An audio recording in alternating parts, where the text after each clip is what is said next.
প্রিয় দর্শক, আজকে আমি তোমাদের জন্য নিয়ে এসেছি আর একটা নতুন ভিডিও। আজকের আমার ভিডিওর বিষয়বস্তু দশম শ্রেণীর মাইকেল মধুসূদন দত্তের লেখা কবিতা অভিষেক। এই অভিষেক কবিতাটি পড়ানোর আগে তোমাদেরকে আমি কিছু কথা বলতে চাই।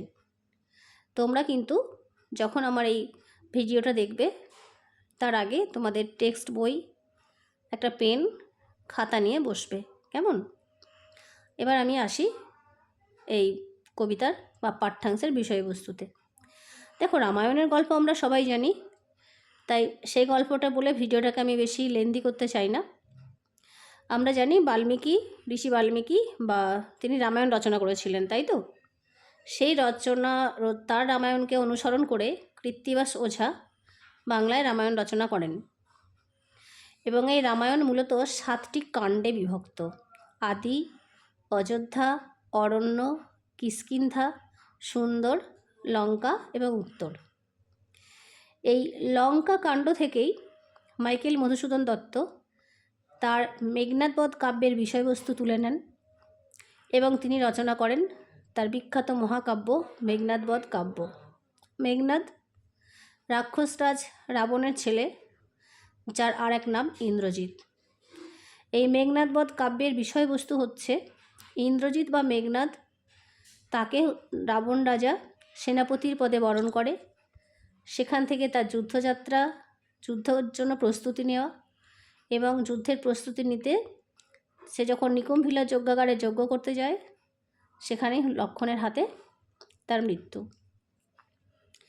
তো আমরা রামায়ণে দেখেছি রামচন্দ্র আমাদের কাছে হিরো, আর আমাদের রাবণ বা মেঘনাদ এই রাক্ষসকুল কিন্তু আমাদের কাছে ভিলেন।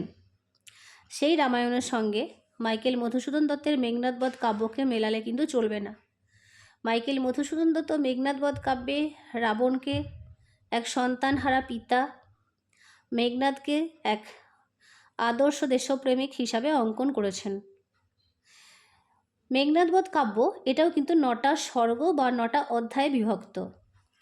প্রথম সর্গ হচ্ছে অভিষেক, এরপরে হচ্ছে অস্ত্রলাভ, তারপরে হচ্ছে সমাগম, অশোকবন, উদ্যোগ, বধ, শক্তি, নির্ভেদ, প্রেতপুরী, সংস্ক্রিয়া। আমাদের যে পাঠ্যাংশ অভিষেক, এই অভিষেক হচ্ছে প্রথম সর্গ, অভিষেক থেকে নেওয়া হয়েছে। রাক্ষসরাজ রাবণ রাজসভায় বসে আছে, তার পুত্র বীরবাহু যুদ্ধ করতে গিয়ে মৃত্যু হয়েছে। তার এক দূত খবর নিয়ে এসছে বীরবাহুর মৃত্যু সংবাদ। রাবণ শোকাগ্রস্ত। এমন সময় বীরবাহুর মা চিত্রাঙ্গদা, এই চিত্রাঙ্গদা কিন্তু ইন্দ্রজিতের গর্ভধারিণী মা নয়, বীরবাহুর গর্ভধারিণী মা হচ্ছে চিত্রাঙ্গদা, সে উপস্থিত। শোকে আকুল চিত্রাঙ্গদা এবং রাবণকে দোষারোপও করছে যে রাবণের দুষ্কর্মের জন্যই সে তার একমাত্র সন্তানকে যুদ্ধে হারিয়েছে। রাক্ষসরাজ রাবণ তখন নিজে যুদ্ধে যাওয়ার জন্য প্রস্তুত হচ্ছে। ঠিক এমন সময় যখন রাক্ষসরাজ রাবণ যুদ্ধের জন্য প্রস্তুত হচ্ছে, সেই সময় তার পুত্র মেঘনাদ, যার আর এক নাম ইন্দ্রজিৎ, সে প্রমোদ কাননে তার স্ত্রী এবং তার স্ত্রীর সখীদের নিয়ে আমোদ প্রমোদে মত্ত। দেবী লক্ষ্মী, সে প্রভাসা রাক্ষসী, ইন্দ্রজিৎ বা মেঘনাদের ধাত্রীমা, ধাইমা, তার ছদ্মবেশ ধারণ করে উপস্থিত হয়েছে সেই প্রমোদ কাননে। সে পৌঁছে দিতে গেছে ইন্দ্রজিতের কাছে রাক্ষসরাজ রাবণের যুদ্ধে যাওয়ার কথা, যাতে সেই কথা শুনে ইন্দ্রজিৎ নিজে যুদ্ধে যাওয়ার প্রস্তুতি নেয় বা প্রস্তুত হয় বা যুদ্ধে যায়। আর সেখান থেকেই আমাদের এই পাঠ্যাংশ অভিষেকের শুরু। কনক আসন ত্যাজি বীরেন্দ্র কেশরী ইন্দ্রজিৎ, প্রণমিয়া ধাত্রীর চরণে কহিলা কি হেতু মাত, গতি তব আজি এ ভবনে, কহ দাসে লঙ্কার কুশল। কনক অর্থাৎ স্বর্ণ, হেমও বলা হয়। কনক আসন ত্যাজি অর্থাৎ ত্যাগ করি। স্বর্ণ আসন, স্বর্ণ সিংহাসন, স্বর্ণ নির্মিত সিংহাসন ত্যাগ করে ইন্দ্রজিৎ বা মেঘনাদ নেমে আসে তার ধাত্রীমা, সে কিন্তু আসলে তার ধাত্রীমা নয়, প্রভাষা রাক্ষসীর ছদ্মবেশ ধারণ করে গেছে, যে সে হচ্ছে দেবী লক্ষ্মী। দেবী লক্ষ্মীর কাছে নেমে আসে স্বর্ণ সিংহাসন ত্যাগ করে ইন্দ্রজিৎ। ইন্দ্রজিৎকে এই পাঠ্যাংশে বিভিন্ন উপমায় উপমিত করা হয়েছে। এখানে বলা হয়েছে বীরেন্দ্র কেশরী। বীরেন্দ্র, বীর যোগ ইন্দ্র। ইন্দ্র যেমন দেবতাদের রাজা, এখানে কিন্তু ইন্দ্র মানে শ্রেষ্ঠ, তার বীরেদের মধ্যে শ্রেষ্ঠ, বীর শ্রেষ্ঠ, শ্রেষ্ঠ বীর ইন্দ্রজিৎ। এবং তাকে বলা হচ্ছে কেশরী। কেশর আছে যার, সিংহ, সিংহের মতো শক্তিশালী বলশালী শ্রেষ্ঠ বীর ইন্দ্রজিৎ। সে নেমে আসে স্বর্ণ সিংহাসন থেকে, নেমে এসে প্রণাম করে, প্রণাম করে ধাত্রীর চরণে, তার ধাত্রীমা ধাইমা তার চরণে প্রণাম করে জানতে চায়, কি হেতু মাতো গতি তব আজি এ ভবনে। কি হেতু মাতো, হেতু মানে কারণে, মাতো মা, যেহেতু ধাত্রীমা ধাইমা তিনি প্রভাষা রাক্ষসী, তিনি ইন্দ্রজিৎকে লালন পালন করেছিলেন, তাই তিনি ওকে মা বলে সম্বোধন করছেন। গতি তব আজি এ ভবনে, এই ভবনে অর্থাৎ এই ভবনে, এই প্রাসাদে কি কারণে প্রভাষা রাক্ষসী এসে উপস্থিত হয়েছে। কহ দাসে লঙ্কার কুশল, লঙ্কার সমস্ত মঙ্গল তো, মঙ্গল সব কিছু ঠিকঠাক আছে তো, ভালো আছে তো, সেটা সে জানতে চাইছে। দাসে, দাস শব্দের অর্থ আগেকার দিনে ছিল ভৃত্য, কৃতদাস, বা এখান থেকে দাস কথাটা এসেছিল। কিন্তু আমরা দেখেছি বহু কবিতায়, এর আগে আমরা দেখেছি মাইকেল মধুসূদন দত্তের একটি কবিতা ক্লাস 7-এ তোমরা পড়েছ, সেখানেও মধুসূদন নিজেকে দাস বলে সম্বোধন করেছেন না, নিজেকে দাস বলেছেন।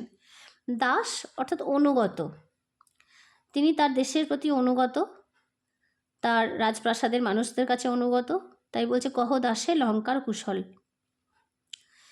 ইন্দ্রজিতের এই কথা শুনে প্রভাষা রাক্ষসী সে শিরচুম্বী, শিরে মাথায় চুম্বন করে, মা তার সন্তানের কপালে বা মাথায় চুম্বন করে, ঠিক একইভাবে তার এই ধাত্রীমা, যদিও এটা ধাত্রীমা নয় তবু আমরা ধাত্রীমাই বলবো, সে তার শিরে চুম্বন করে ছদ্মবেশী অম্বুরাশি সুতা, ছদ্মবেশ ধারণ করেছে যে কে, লক্ষ্মী ছদ্মবেশ ধারণ করেছে। অম্বুরাশি সুতা, অম্বুরাশি জলরাশি, এখানে অম্বুরাশি প্রচুর জল, সমুদ্র, সুতা কন্যা, সমুদ্রকন্যা, সমুদ্র থেকে উঠে এসেছিল লক্ষ্মী, তাই সমুদ্রকন্যা যে হচ্ছে গিয়ে প্রভাষা রাক্ষসী ছদ্মবেশ ধারণ করে গেছে, সে উত্তর দিল, কি উত্তর দিল, হায় পুত্র কি আর কহিব কনক লঙ্কার দশা। কনক লঙ্কা, স্বর্ণলঙ্কার দুর্দশার কথা কি আর ইন্দ্রজিৎকে আমি বলবো। ঘোরতর রণে হত প্রিয় ভাই তব বীরবাহু বলি। ঘোরতর রণে যুদ্ধে, ভয়ঙ্কর যুদ্ধ হয়েছে, সেই যুদ্ধে হত মৃত্যু হয়েছে তোমার ভাই বীরবাহু বলি, বলশালী বলিয়ান, বীরবাহু চিত্রাঙ্গদার পুত্র। সে রাম বা লক্ষ্মণের সঙ্গে যুদ্ধ করতে গিয়েছিল, ভয়ঙ্কর যুদ্ধে তার মৃত্যু হয়েছে।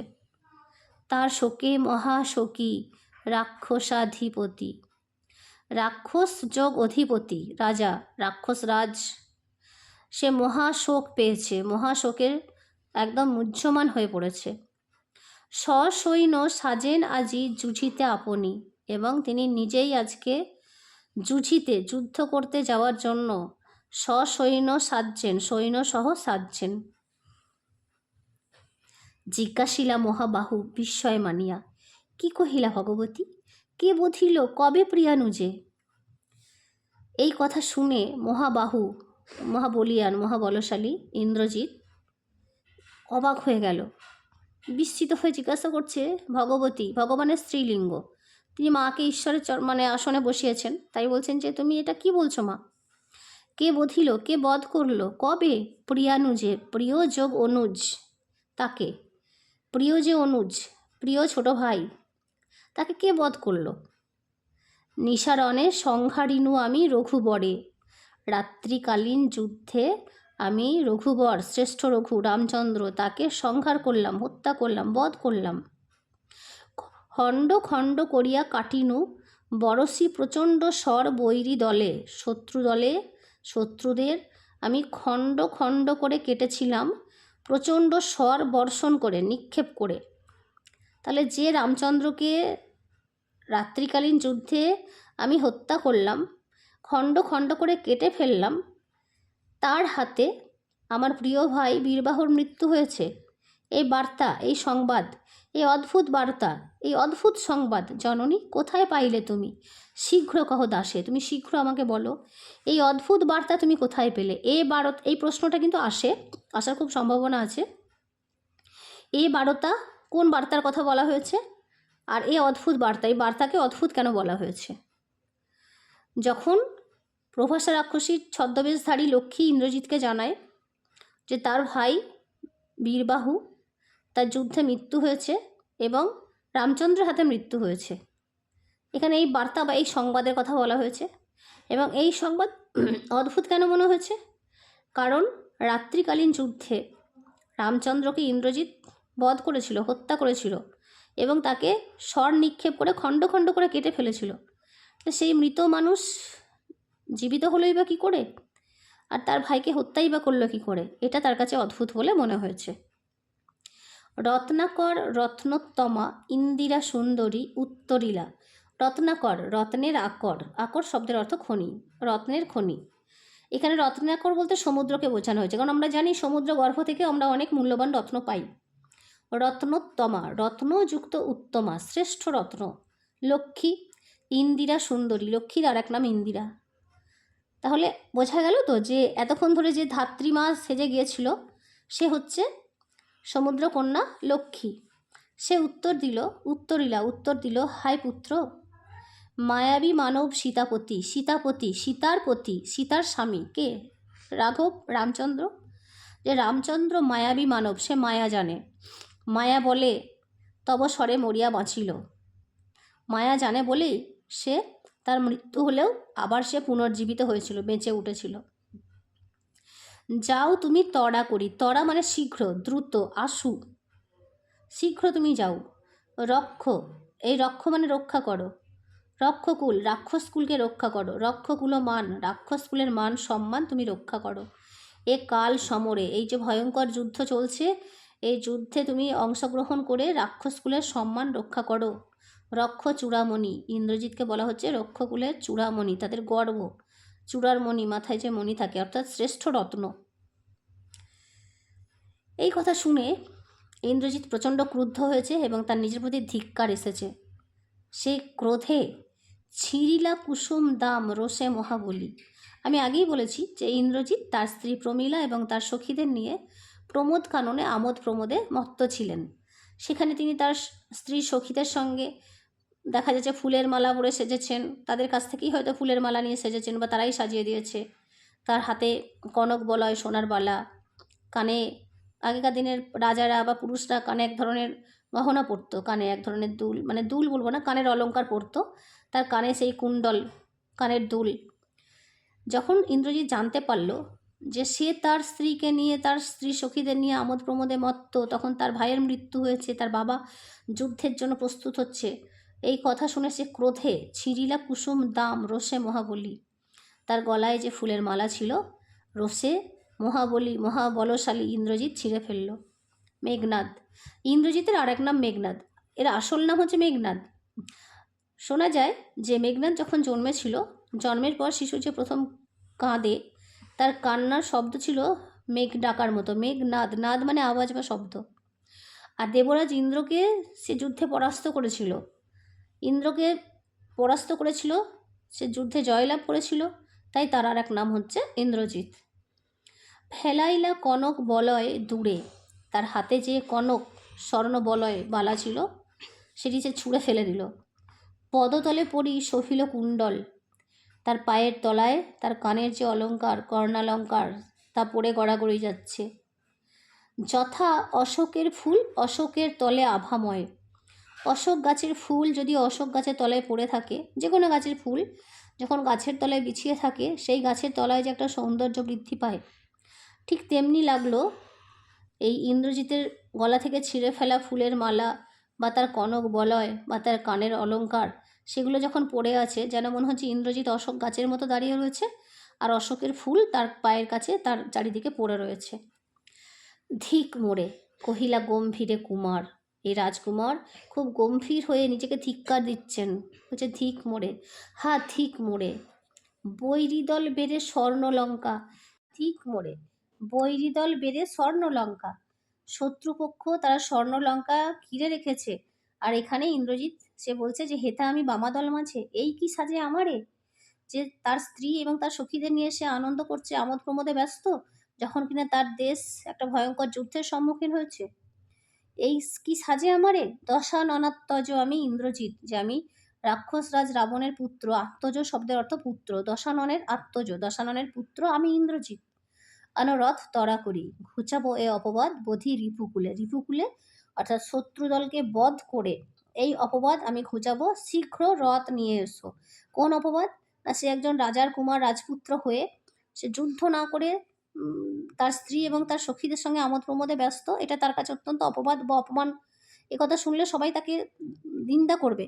এই অপবাদ সে যুদ্ধক্ষেত্রে গিয়ে যুদ্ধ করে এই অপবাদ সে দূর করবে। আচ্ছা, এর আর এক নাম ইন্দ্রজিৎ কেন আমি বলেছি, মেঘনাদ যখন সে জন্মেছিল, সে যখন কেঁদেছিল, তার সেই কান্না মেঘের মতো আওয়াজ হয়েছিল, মেঘের মতো নাদ বা আওয়াজ। আর দেবরাজ ইন্দ্রকে যুদ্ধে পরাস্ত করেছিল, তাই তার আর এক নাম হচ্ছে ইন্দ্রজিৎ। তাহলে আজকে আমাদের আলোচ্য ছিল এটুকুই। এখান থেকে যে প্রশ্নগুলো তোমরা ভালো করে পড়বে সেটা আমি আর একবার বলি। এ বারতা, এ অদ্ভুত বারতা জননী কোথায় পাইলে তুমি, কোন বার্তার কথা বলা হয়েছে এবং বার্তাকে অদ্ভুত বলা হয়েছে কেন, এই প্রশ্নটা ভালো করে পড়বে। কি হেতু মাত গতি তব আজি এ ভবনে, তাৎপর্য বিশ্লেষণ করো, এটা পড়বে।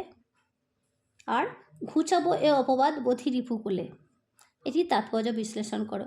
আর বাকি সমস্ত প্রশ্ন আমি এই পাঠ্যাংশ বা এই কবিতাটি যখন শেষ হবে তারপরে আমি আলোচনা করে দেবো। তাহলে আজকে আমার আলোচনার বিষয়বস্তু ছিল এই পর্যন্তই। এর পরের ভিডিওতে আমি এটা 3টে খণ্ডে আলোচনা করব।